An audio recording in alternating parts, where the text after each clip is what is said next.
Hello everyone. Public administration में आज हम डिस्कस करेंगे the behavioural approach to the study of public administration.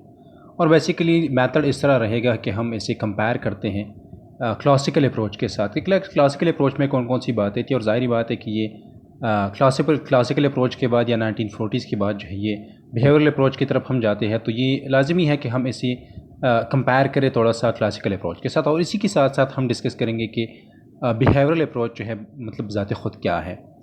इस तरह है कि क्लासिकल अप्रोच जो है डोमिनेंट रहा है तकरीबन 1940 से पहले, और लेकिन ये नहीं है कि ये अनचैलेंज रहा है। इस पीरियड में इस तरह था कि बिहेवियरल अप्रोच की जितनी भी मतलब बातें जितनी भी हम करते हैं, बिहेवियरल अप्रोच की शुरुआत जो हम कह सकते हैं कि 1940s के बाद या 1940s में जो है ये होती है।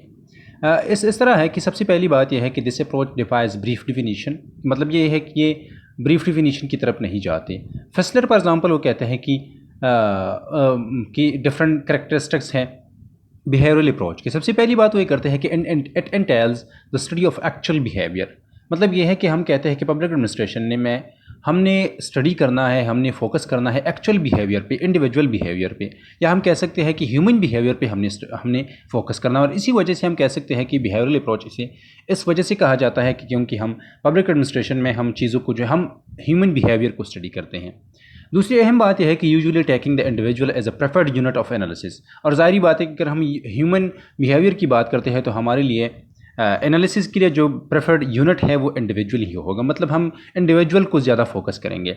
और इसके साथ साथ ये है कि ये मल्टी डिसिप्लिनरी एक अप्रोच है। मतलब ये है कि हम बिहेवियरल अप्रोच में साइकोलॉजी की तरफ भी हम जाते हैं, साइकोलॉजिकल अप्रोचेस भी हम अडॉप्ट करते हैं, इसके साथ साथ सोशोलॉजिकल अप्रोचेस भी हम अडॉप्ट करते हैं। तो ये बेसिकली मल्टी डिसिप्लिनरी एक अप्रोच है। और इसके साथ साथ ये है कि ये कहते हैं कि साइंटिफिक प्रोसीजर्स जितनी भी है ये रिगर होने चाहिए। मतलब ये है कि जितनी भी स्टडीज़ हैं वो इनका मतलब लाजमी ये है कि इसके पीछे एक साइंटिफिक प्रोसीजर हो, साइंटिफिक मेथड हो, जिसकी बुनियाद पर हम चीज़ों को स्टडी करें। और इसके साथ साथ ये है कि इट प्रिस्क्रिप्शन या ये इस मतलब इस अप्रोच में हम कहते हैं कि हमने प्रिस्क्रिप्शंस को जो है जो कि हम कह सकते हैं कि इंटेंट ये डिस्क्रिप्टिव है, तो बेसिकली ये हमने प्रिस्क्रिप्शंस नहीं लेने, मतलब ये प्रोहिबिट करते हैं प्रिस्क्रिप्शन को। और इसके साथ साथ ये है कि बिहेवियरलिज्म जो है इनका डाइवर्सिटी ऑफ पर्सपेक्टिव्स। मतलब बहुत से लोग हैं, बहुत से मोमेंट्स है, बहुत से थियरीज़ है जो कि हम लेते हैं बिहेवियरल अप्रोच में। For example human relation moment है जो कि तकरीबन 1950s और 60s में जो है चला है पब्लिक एडमिनिस्ट्रेशन में। इसके साथ साथ सिमंस की जो मॉडल है, मॉडल ऑफ डिसीजन मेकिंग, वो भी हम लेते हैं। वो भी हम बेसिकली उनके ख्याल में वो इंडिविजुअल बिहेवियर पर फोकस करते हैं। इसके साथ साथ ऑर्गेनाइजेशनल ह्यूमनिज़म है कि हमने ऑर्गेनाइजेशन को नहीं फोकस करना, हमने ह्यूमन को या इंसान को ही हमने फोकस करना है। और इसके साथ साथ कंटेंजेंसी थ्योरी है जो कि जितनी भी कंटेंजेंसी थेरिस्ट हैं उनके ख्याल में ये है कि हम मतलब एक यूनिवर्सल प्रिंसिपल्स को अडॉप्ट नहीं कर सकते। और मतलब इस तरह हम नहीं कर सकते कि एक ही थ्योरी को हम सारी दुनिया में हर एक कंटेक्स्ट में हम वो अप्लाई कर सकते हैं cross place and time.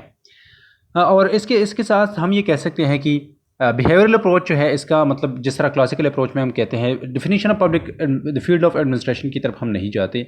Classical authors जो हैं फॉर एग्जांपल द बिहेवियरलिस्ट जो है वो sought an organisational theory that it was assumed would be applicable in both public and private settings. इस तरह है कि बिहेवियरल अप्रोच भी, बिहेवियरलिस्ट जितनी भी है वो भी क्लासिकल अप्रोच की तरह, मतलब क्लासिकल जितनी भी स्कॉलर्स थे उनकी तरह ऑर्गेनाइजेशनल थ्योरी को लेते हैं। और वो ये इस कोशिश में होते हैं कि किस तरह इस तरह एक ऑर्गेनाइजेशनल थ्योरी हो जो कि एप्लीकेबल हो पब्लिक और प्राइवेट सेटिंग्स दोनों में। But the political environment was more ignored than conceptually separated as it had been the classical approach. लेकिन ये है कि बिहेवियरलिस्ट जो है वो पॉलिटिकल पर्सपेक्टिव को नहीं देखते ज़्यादातर, वो पॉलिटिकल एनवायरनमेंट को इग्नोर करते हैं। या बेसिकली इस तरह था कि जो कि क्लासिकल जो कि स्कॉलर्स थे वो सेपरेट करते थे पॉलिटिक्स को एडमिनिस्ट्रेशन से। तो उनके मतलब जो कि बिहेवियरलिस्ट है उनके ख्याल में ये लाजमी नहीं है। Seven for example one of the few student of public administration was identified himself with the behavioral approach that suggested a fact value dichotomy be substituted for the politics administration dichotomy।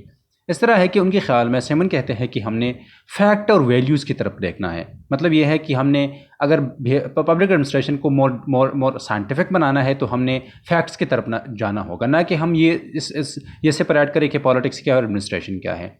But this formulation was generally viewed at the time as simply another twofold division of administrative work, closely akin to that of a public administration dichotomy in intent, if not entirely in substance. इस तरह है कि मतलब ये वो जो कहते हैं कि फैक्ट और वैल्यू की बात करते हैं कि हमने फैक्ट्स को स्टडी करना है और ये दोनों डिवीजन जो बनाते हैं, तो बेसिकली लोगों का ये ख्याल था कि ये भी उसी तरह एक टू फोल्ड डिवीजन है जो कि क्लासिकल अप्रोच के लोग, क्लासिकल स्कॉलर्स जो है वो करते थे पॉलिटिक्स और एडमिनिस्ट्रेशन के दरमियान। और इस तरह है कि the major thrust of the behavioral approach was organization structure and management, not definition of the field, and here the differences from the classical approach are substantial। इस तरह है कि वो ज़्यादातर वो इस बात पर फोकस करते थे कि हम किस तरह ऑर्गेनाइजेशनल स्ट्रक्चर्स बना सकते हैं, मैनेजमेंट की बात वो करते थे, ऑर्गेनाइजेशनल स्ट्रक्चर की बात करते थे, और इसके साथ साथ ह्यूमन रिलेशनशिप की बात करते थे कि ह्यूमन का, इंसान का ऑर्गेनाइजेशन से किस तरह ताल्लुक़ रहेगा, इंसान का सोसाइटी के साथ किस तरह ताल्लुक़ रहेगा। इस तरह है कि वो बिहेवियरल अप्रोच का ये मतलब ये कोशिश रहा है कि ये मॉडिफाई करे दो seldom to eliminate the hierarchical organisational structures so ardently espoused by classical author. इस तरह है कि क्लासिकल डिफरेंस ये हैं कि क्लासिकल ऑथर जिस तरह मतलब एक हायरार्किकल ऑर्गेनाइजेशनल स्ट्रक्चर की बात करते थे, उसी तरह वो बिहेवियरल अप्रोच में ये नहीं देखा जाता था कि या उनका एक मतलब वो नहीं रहा कि ये इस तरह करे कि ऑर्गेनाइजेशनल स्ट्रक्चर्स पर या स्ट्रॉन्ग ऑर्गेनाइजेशनल स्ट्रक्चर की बात करे। This modification was thought to be necessary in order to appeal to a wide range of human needs and thus effectively motivate man in the organization। मतलब ये है कि इस वजह से कि ये इतना मतलब ज़्यादा ऑर्गेनाइजेशन की बात नहीं कर रहे थे कि ये दूसरी तरफ ह्यूमन की तरफ देखते थे कि किस तरह मतलब इफ़ेक्टिवली मोटिवेट कर सकते हैं हम ऑर्गेनाइजेशन में मैन को, या किस तरह हम इंसानों को मोटिवेट कर सकते हैं, और किस तरह हम ऑर्गेनाइजेशन के अंदर ह्यूमन नीड्स को जो है पूरे कर सकते हैं। इसके साथ साथ यह behavioural approach supported number of changes in the organisational structure and processes, whereas the classical approach emphasized executive decision making responsibility, the behavioral approach argued for more participatory decision making procedures। इस तरह है कि दोनों में फ़र्क ये भी है कि जो कि क्लासिकल अप्रोच के लोग थे या क्लासिकल जो स्कॉलर्स थे, उनके ख्याल में ये था कि हमने एग्जेक्टिव डिसीजन मेकिंग रिस्पॉन्सिबिलिटीज़ की बात करते थे कि डिसीजन मेकिंग भी हो, ऊपर से डिसीजन मेकिंग भी हो, और इसके साथ साथ रिस्पॉन्सिबिलिटीज़ का जो एक डिवीज़न है वो भी हो।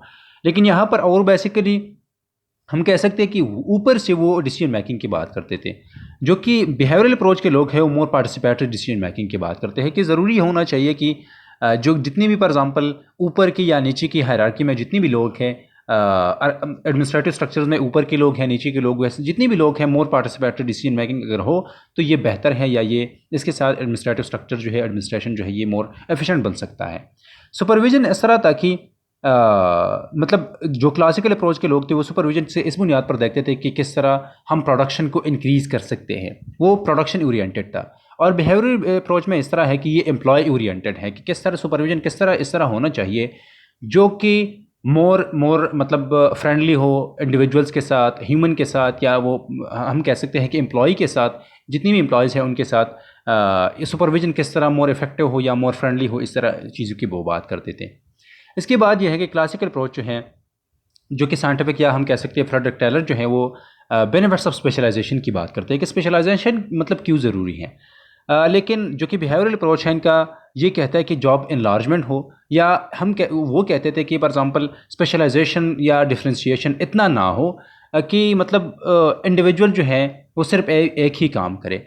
अगर इस तरह हो कि इंडिविजुअल जो है डिफरेंट फंक्शन करे, परफॉर्म करे, तो उनकी मतलब एक ग्रेटर सेंस ऑफ सेटिस्फैक्शन मिल सकता है कि ये अपने टास्क से, अपनी परफॉर्मेंस से, अपनी ड्यूटी से जो है वो मोर सेटिस्फाइड हो सकता है अगर इनको मतलब डिफरेंट चीज़ें जो है इनके हवाले की जाए।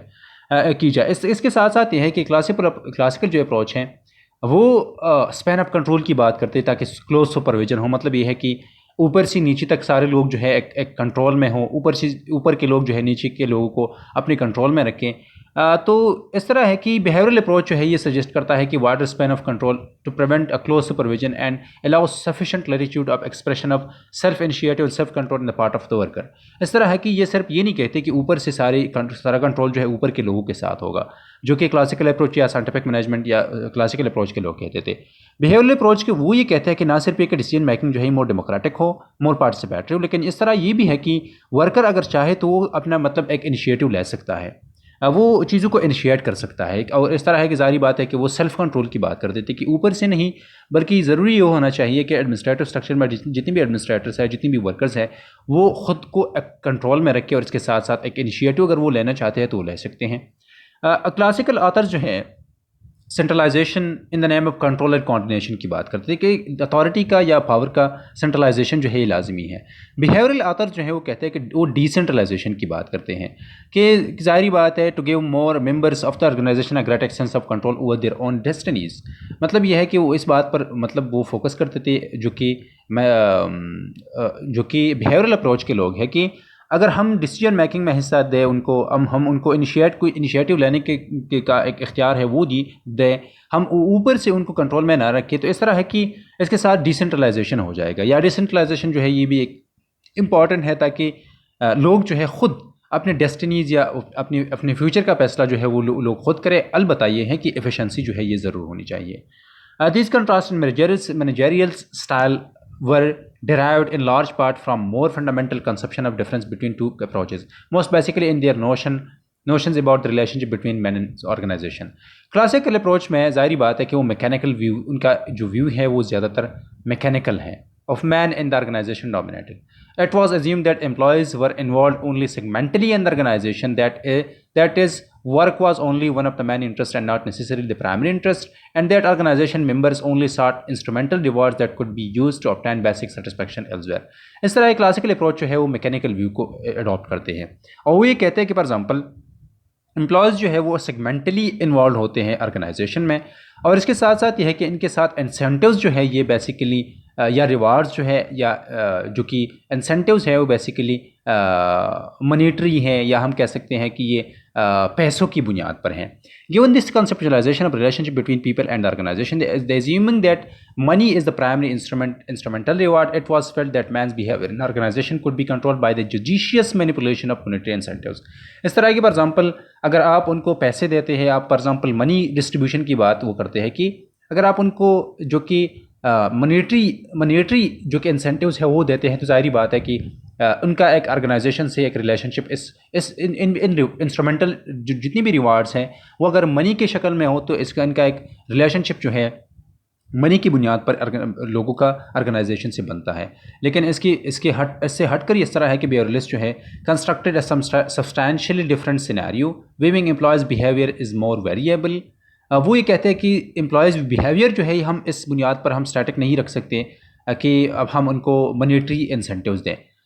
लेकिन उनके ख्याल में this difference reflected the perception that employees are and should be more totally involve in the organisation and should expect intrinsic rather than mere instrumental rewards from the organisation experience. वो इस तरह थे कि वो कहते हैं कि ना सिर्फ ये कि इंट्रिंसिक अवार्ड्स भी होने चाहिए, मतलब ये है कि फॉर एग्जांपल वो साइकोलॉजिकल अवार्ड्स है, वो सोशल अवार्ड्स हैं जो कि मनी से बियॉन्ड है और less easily manipulated than are monetary incentive. ज़ाहिर बात है कि इसका मैनिपुलेशन भी इस तरह नहीं हो सकता जिस तरह मॉनेटरी हम कह सकते हैं इंसेंटिव्स का हो सकता है। मतलब ये है कि यहाँ पर ये कहते हैं कि ऑर्गेनाइजेशन के लिए लाजमी ये है, एडमिनिस्ट्रेटिव स्ट्रक्चर्स के लिए लाजमी है कि वो इस तरह करे कि इंस्ट्रूमेंटल अवार्ड्स की बजाय वो इंट्रिंसिक अवार्ड्स दें। इंट्रिंसिक इन द सेंस कि वो इस तरह एक सोशल इन्वायरमेंट उनको प्रोवाइड करे, साइकोलॉजिकल रिवार्ड्स उनको दें, मतलब उनको एक सेटिस्फेक्शन मिल जाए अपने काम से, ऑर्गेनाइजेशन से, ऑर्गेनाइजेशनल स्ट्रक्चर से, ऑर्गेनाइजेशनल प्रोसेस एंड प्रोसीजर से, सारी चीज़ों से अगर उनको साइकोलॉजिकल मतलब एक सेटिस्फेक्शन मिल जाता है, तो ये इस ज़ाहिर बात है कि वो ऑर्गेनाइजेशन में मोर इफेक्टिव काम जो ही कर सकते हैं। Moreover there are forces affecting the employees behaviour in organisation that are either beyond the control of organisation और at least more difficult for the organisation to control. इस तरह है कि इस तरह भी कुछ मतलब beyond the control of organisation कुछ एक तरह इफेक्ट्स फोर्सेज होते हैं जो कि इफेक्ट करती है मेंबर्स की बिहेवियर को। Internal to organisation for example informal groups होते हैं जो कि मतलब इंडिविजुअल बिहेवियर को डिटरमिन करती हैं। Beyond the organisation variety of social forces that influence behaviour in the organisation but are likely to escape organisational control. इस तरह है कि ऑर्गेनाइजेशन के अंदर भी इस तरह फोर्सेज होते हैं जो कि इन्फ्लुएंस करती हैं, इनका इन्फ्लुएंस होता है इंडिविजुअल्स पर। और इस तरह भी है कि जाहिर बात है कि ऑर्गेनाइजेशन के बाहर भी इस तरह की फोर्सेस होते हैं जो कि जिनका इन्फ्लुएंस होता है डिसीजन मेकिंग पर, या हम कह सकते हैं कि इंडिविजुअल मेंबर्स पर। All this meant, according to behavioralists, that organization must learn to respond to a wider range of human needs if it is to be effective motivate employees in the organization, let alone control their behavior। मतलब ये है कि उनके ख्याल में ये है कि सिर्फ ये नहीं है कि हम कंट्रोल करें इंडिविजुअल बिहेवियर्स को, हम ये भी होना चाहिए कि ह्यूमन नीड्स की तरफ भी हम देखें, और अगर हम उन ह्यूमन नीड्स को रिस्पॉन्स दें और इफेक्टिव रिस्पॉन्स दें तो हम ऑर्गेनाइजेशन को मोर एफिशिएंट बना सकते हैं।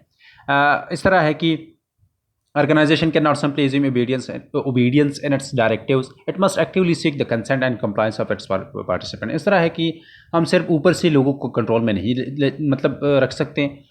ओबीडियंस जो है सिर्फ लाजमी नहीं है, इसके साथ ये भी लाजमी है कि हम इंडिविजुअल कंसेंट जो है वो भी ले। हम कंप्लायंस की बात वो करते हैं कि इंडिविजुअल जो है पार्टिसिपेंट्स जितनी भी हैं वो ख़ुद अपने विल से चीज़ों को मतलब आगे लेके जाए।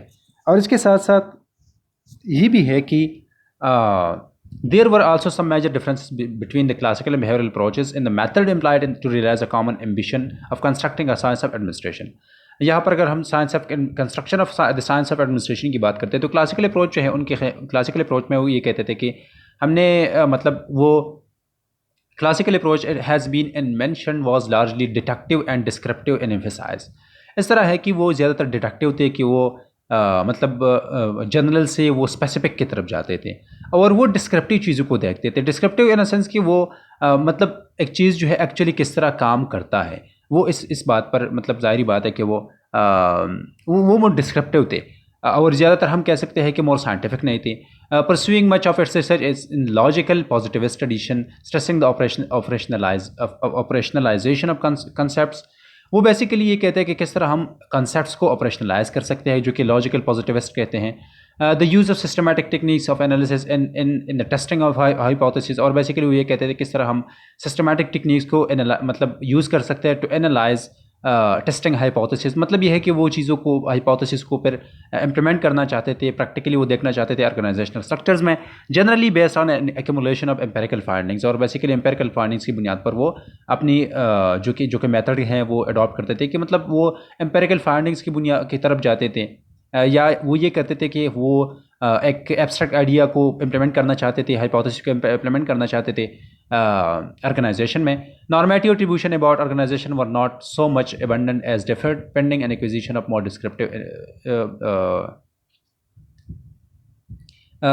Descriptive information.